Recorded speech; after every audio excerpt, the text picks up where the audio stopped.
नमस्कार दोस्तों, मेरा नाम है अक्षय। स्वागत है आपका हमारे YouTube channel recruitment updates by Akshay पर। इससे पहले हमने आरबीआई ऑफिस अटेंडेंट की वर्क प्रोफाइल, सिलेबस, सैलरी और रीजनिंग एवं जीए के सैंपल क्वेश्चन से रिलेटेड वीडियोस अपलोड की है। इंपॉर्टेंट डेट्स में 15 मार्च इस फॉर्म को फिल करने की आखिरी तारीख थी। 9 और 10 अप्रैल को आपका ऑनलाइन एग्जाम होगा। जैसा कि हमने आपसे वादा किया था कि हम हर एक सेक्शन के सैंपल क्वेश्चंस अपलोड करेंगे, इस वीडियो में हमने इंग्लिश के सैंपल क्वेश्चंस अपलोड किए हैं और हम उन्हें डिस्कस करेंगे। पिछले वीडियोस में हमने एग्जाम पैटर्न को काफ़ी अच्छे से एक्सप्लेन किया हुआ है। एक बार फिर से देख लेते हैं। 4 सेक्शन होंगे, हर एक सेक्शन से 30 क्वेश्चन आएंगे, 30 मार्क्स के। टोटल 120 क्वेश्चन होंगे, 120 मार्क्स के। 90 मिनट का कंपोजिट टाइमिंग होगा। इंग्लिश को छोड़कर आपके तीनों सेक्शन हिंदी और इंग्लिश दोनों भाषाओं में होंगे। आपको हर गलत आंसर के लिए 1/4 मार्क नेगेटिव चार्ज किया जाएगा और कैंडिडेट्स को पास होने के लिए मिनिमम सेक्शनल कट ऑफ के साथ साथ ओवरऑल कट ऑफ भी क्लियर करना आवश्यक होगा। जनरल इंग्लिश, इसमें आता क्या क्या है वो देख लेते हैं।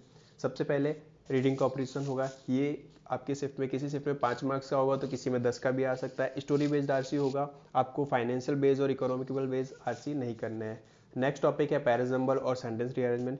पैराजम्बल में ABCDE करके 5 सेंटेंस दिए होते हैं, उन्हें आपको रीअरेंज करना होता है। पर वो इस लास्ट ईयर के जो एग्जाम से 2018 में, उसमें पैराजम्बल का ऐसा पैटर्न देखने नहीं मिला था। तो सेंटेंस रीअरेंजमेंट आए थे। इसमें एक सेंटेंस होगा, उसके 4 पार्ट दिए होंगे और आपको उन्हें रीअरेंज करना होगा। नेक्स्ट टॉपिक है एरर डिटेक्शन। आपको ग्रामेटिकल बेस्ड एरर इसमें देखने मिलेंगे। 5 से 7 क्वेश्चन एरर डिटेक्शन के आते हैं। क्लोज टेस्ट, फिलर्स और fill in the blanks exam में आते हैं। ये 5 या 10 मार्क के आपके अलग अलग शिफ्ट में अलग अलग तरह से आएंगे। सिनोनिम और एंटोनिम्स ये अलग से नहीं आते, रीडिंग कॉम्प्रिहेंशन का पार्ट है। अगर आपका 5 मार्क का आरसी आएगा तो उसमें एक सिनोनिम या एंटोनिम पूछा जाएगा। अगर 10 मार्क का आता है तो उसमें 4 से 5 सिनोनिम या एंटोनिम पूछे जा सकते हैं। Phrase replacement and phrasal verbs, ये एक इंपॉर्टेंट टॉपिक है। इसमें आपको एरर रिलेटेड भी हो सकता है और कुछ फ्रेजल वर्ब्स होते हैं जो सेंटेंस में, आरसी में, एरर डिटेक्शन में हर जगह यूज होते हैं, कभी कभी क्लोज टेस्ट में भी यूज होते हैं, तो आपको ये भी करना जरूरी है। अब बात करते हैं सैंपल क्वेश्चंस की। हमने कुछ सैंपल क्वेश्चंस लिए हैं। सबसे पहले आरसी से स्टार्ट करते हैं। तो जो पहला आरसी है ये अड्डा 247 के एक मॉक टेस्ट से लिया गया है। ये आरबीआई के एनुअल रिपोर्ट से रिलेटेड है। तो जैसा कि मैंने आपसे कहा था कि इस एग्जाम में फाइनेंस बेस्ड आरसी नहीं आएंगे, आर्टिकल्स नहीं आएंगे, तो इस एग्जाम में आपको सिर्फ स्टोरी बेस्ड आरसी करना है। तो बहुत सारी मॉक टेस्ट है, अड्डा 247 और ग्रेड अप की जो मॉक टेस्ट है उनमें इसी तरह के आरसी दिए जा रहे हैं। आरसी का सिर्फ आप एक बार साइज देखिए, कितना बड़ा आरसी है ये, और उसके बाद इसके क्वेश्चंस देखिए। इस तरह के क्वेश्चंस एग्जाम में नहीं आते।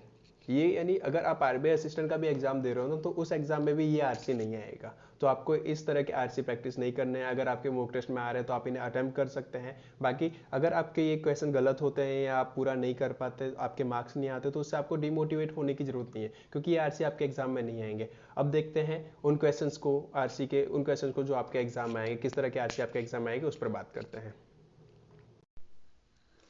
यह एक स्टोरी बेस्ड आरसी है। ऑफिस अटेंडेंट की एग्जाम में ऐसा ही स्टोरी बेस्ड आरसी आता है। इसकी लैंग्वेज काफ़ी सिंपल एंड इजी है। मीन्स अगर आपको इंग्लिश का बेसिक नॉलेज लाइक ट्रांसलेशन करना भी आता है, तब भी आप इसे आराम से 7 से 8 मार्क्स स्कोर कर पाएंगे। इस आरसी में जो वर्ड्स बोर्ड में दिए गए हैं वो आपके एंटोनिम एवं सिनोनिम्स के क्वेश्चंस में आएंगे। अब इसे सॉल्व कैसे करना है वो देखते हैं। स्टोरी बेस्ड आरसी को आप पहले क्वेश्चंस पढ़कर भी सॉल्व कर सकते हैं, बिकॉज आपको जो क्वेश्चन में पूछा जाएगा वो वर्ड्स एग्जैक्ट आपको आरसी में देखने को मिलेंगे। और दूसरा तरीका यह है कि आप इसे एक बार अच्छे से पढ़ लें और उसके बाद क्वेश्चंस देखें। स्टोरी होने की वजह से ये आपको काफ़ी हद तक याद भी रह जाएगा एवं क्वेश्चंस आरसी के किस पार्ट से हैं वह आपको ईजिली मिल जाएगा। यह एक सैम्पल है, तो आपको इसका स्क्रीनशॉट लेकर इसके क्वेश्चन सॉल्व करने हैं। आपको अपने आप ही कॉन्फिडेंस आने लगेगा। इस वीडियो में मैंने आरसी के 2 सैंपल क्वेश्चंस डाले हैं। पहला है the word with the gold droppings and second है the unlucky man. The unlucky man ये एक अकबर एंड बीरबल की एक छोटी सी स्टोरी है। आप इसे खुद से प्रैक्टिस कीजिए। अपकमिंग वीडियोज़ में मैं ऐसे ही कुछ और आरसी लेकर आऊँगा और उन्हें हम डिस्कस भी करेंगे। नेक्स्ट टॉपिक है पैराजम्बल और सीटिंग अरेंजमेंट। एग्जाम में 2 तरह के पैराजम्बल आते हैं। फर्स्ट पैटर्न है ABCDE करके, इस तरह से आपको 5 से 6 सेंटेंस दिए जाएंगे और उन्हें उनके सही ऑर्डर में आपको अरेंज करना होता है। आपको इस पैटर्न में कौन सा सेंटेंस अरेंजमेंट के बाद किस ऑर्डर में आएगा, ऐसे क्वेश्चन पूछे जाते हैं। 2018 के एग्ज़ाम में इस पैटर्न से एक भी क्वेश्चन नहीं आए थे, इसलिए मैंने इस पैटर्न के क्वेश्चन सैम्पल क्वेश्चंस में अपलोड नहीं किए हैं। सेकंड पैटर्न में एक सेंटेंस को 4 पार्ट में डिवाइड किया जाता है और इसे जम्बल्ड करके आपके सामने प्रेजेंट किया जाता है। हमें उस सेंटेंस को रीअरेंज करके उसके सही ऑर्डर को ऑप्शन में मार्क करना होता है। यह पैटर्न 2018 के एग्जाम्स में देखा गया था। इस पैटर्न से हमने 5 क्वेश्चन इस वीडियो में अपलोड किए हैं। यह पैटर्न एसएससी के एग्जाम्स में ज़्यादा देखने को मिलता है। पैराजंबल के 5 क्वेश्चंस एग्जाम में आते हैं और ये काफ़ी इजी होते हैं। नेक्स्ट इंपॉर्टेंट टॉपिक है क्लोज टेस्ट। आरसी की तरह ही क्लोज टेस्ट भी आपको स्टोरी बेस्ड ही आएगा। यह क्लोज टेस्ट अड्डा 247 की आरबीआई ऑफिस अटेंडेंट के मॉक टेस्ट से लिया गया है। क्लोज टेस्ट आपको इस तरह के क्लोज टेस्ट आपको एसबीआई एवं आईबीपीएस पीओ के एग्जाम्स में देखने को मिलेंगे। क्लरिकल लेवल के एग्जाम के लिए भी यह एक डिफिकल्ट लेवल का क्लोज टेस्ट है। ऐसे क्लोज टेस्ट देख के आपको डिमोटिवेट नहीं होना है। आपका इंग्लिश वीक है ऐसे एजम्पशन भी नहीं बनाने हैं। आरसी एवं क्लोज टेस्ट में क्या दिया गया है, अगर आप उसे पढ़ के उतना भी समझ लेते हैं तो आप सिर्फ रीडिंग सेक्शन से यानी आरसी, पैराजंबल एवं क्लोज टेस्ट से 10 से 12 मार्क्स स्कोर कर सकते हैं। अब देखते हैं क्लोज टेस्ट का सैंपल क्वेश्चन। यह सर अलेक्जेंडर फ्लेमिंग की लाइफ से रिलेटेड इंसिडेंट की एक छोटी सी स्टोरी है। इस स्टोरी से रिलेटेड 10 क्वेश्चंस दिए गए हैं। क्लोज टेस्ट में मैंने आंसर्स प्रोवाइड नहीं किए हैं, आपको इन्हें खुद से सॉल्व करना है। इसके बाद मैं इसके आंसर आपको प्रोवाइड करूँगा।